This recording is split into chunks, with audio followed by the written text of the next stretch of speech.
नमस्कार, मैं अभिनय आकाश और आप देखना शुरू कर चुके हैं प्रभात साक्षी का special show most level information यानी हमारा। हम भारत को 21 मिलियन डॉलर क्यों दे रहे हैं? मैं भारत और उनके प्रधानमंत्री का बहुत सम्मान करता हूं, लेकिन हम भारत को मतदान बढ़ाने के लिए 21 मिलियन डॉलर क्यों दे रहे हैं? 19 फरवरी को अमेरिकी राष्ट्रपति पत्रकारों से बात कर रहे थे। इस दौरान उन्होंने कहा कि हमारे हिसाब से भारत दुनिया में सबसे ज्यादा टैक्स लगाने वाले देशों में से एक है। उसकी अर्थव्यवस्था भी तेजी से बढ़ रही है, इसलिए उसे 21 मिलियन डॉलर की क्या जरूरत है? अमेरिका भारत को 21 मिलियन डॉलर इसलिए देता था ताकि देश के चुनावों में मतदाता की भागीदारी बढ़ाई जा सके। अब इसी में कटौती की बात की जा रही है।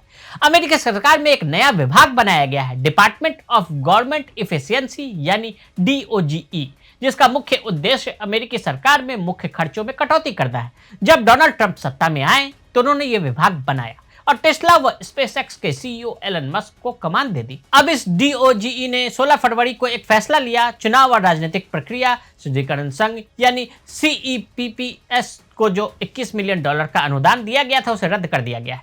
CEPPS एक गैर लाभकारी संस्था है। खबरों के अनुसार इसके पैसे का इस्तेमाल भारत में चुनाव के दौरान वोटर टर्नआउट बढ़ाने के लिए किया गया।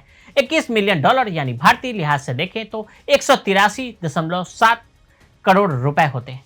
भारतीय प्रधानमंत्री नरेंद्र मोदी और अमेरिका की हालिया यात्रा पर गए तो ट्रंप के साथ मुलाकात नहीं दिखी। दोनों पहले से अच्छे दोस्त हैं और यात्रा के दौरान दोनों ने एक दूसरे की जमकर तारीफ भी की। दूसरी बार राष्ट्रपति बनने के बाद डोनाल्ड ट्रंप ने दुनिया के साथ व्यापार युद्ध छेड़ रखा है, लेकिन भारत को इससे कोई गंभीर नुकसान नहीं हुआ है।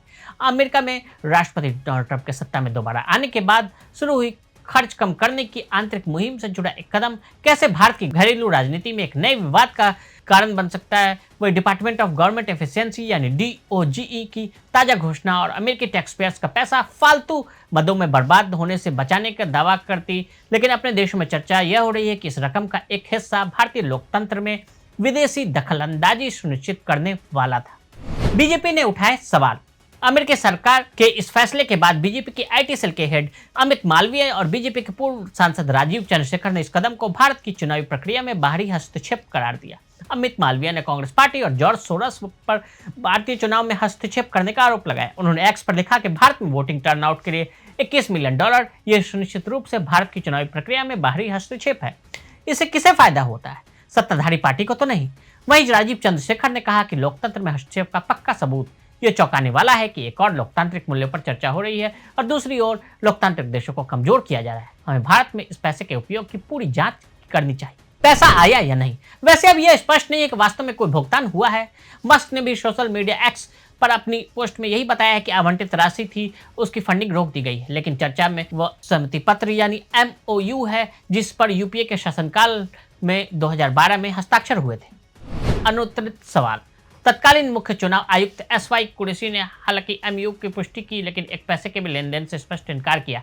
ऐसे में सवाल बच जाता है कि अगर वाकई उस कार्यक्रम के तहत भारत में पैसे भेजे गए थे तो किस तरह से और किन लोगों को भेजे गए और उन पर पैसों का आखिर किस रूप में इस्तेमाल हुआ है। USAID कैसे काम करती है? अमेरिका की US agency for international development पूरी दुनिया में डेवलपमेंट कार्यों के लिए मदद लेती है। इसका मकसद लोकतंत्र को बढ़ावा देना, गरीबी कम करना। इसके साथ ही यह स्वास्थ्य, शिक्षा, विकास, रोजगार से जुड़े कई प्रोजेक्ट्स के लिए फंडिंग करती है। इसे अमेरिकी संसद से पैसा मिलता है जिसे ये अलग प्रोग्राम के लिए इस्तेमाल करती है। ये हेल्थ, एजुकेशन, आर्थिक विकास, लोकतंत्र और गवर्नेंस, डिजास्टर मैनेजमेंट में मदद करती है। 100 देशों में लगभग USAID काम करती है, जिसमें Africa, Asia, Latin America, middle east प्रमुख है। इसका मकसद अमेरिकी विदेश नीति को आगे बढ़ाना और दुनिया भर में अलग अलग संकट से जूझना है। तो आज हमने आपको अमेरिकी एजेंसी के फंड की रोक के बारे में बताया। आज के लिए इजाजत और ऐसी रिपोर्ट्स को देखने के लिए देखते रहें प्रभा साक्षी। अगर आप भी लेना चाहते हैं देश दुनिया की तमाम जानकारी तो आज ही सब्सक्राइब करें हमारे चैनल को।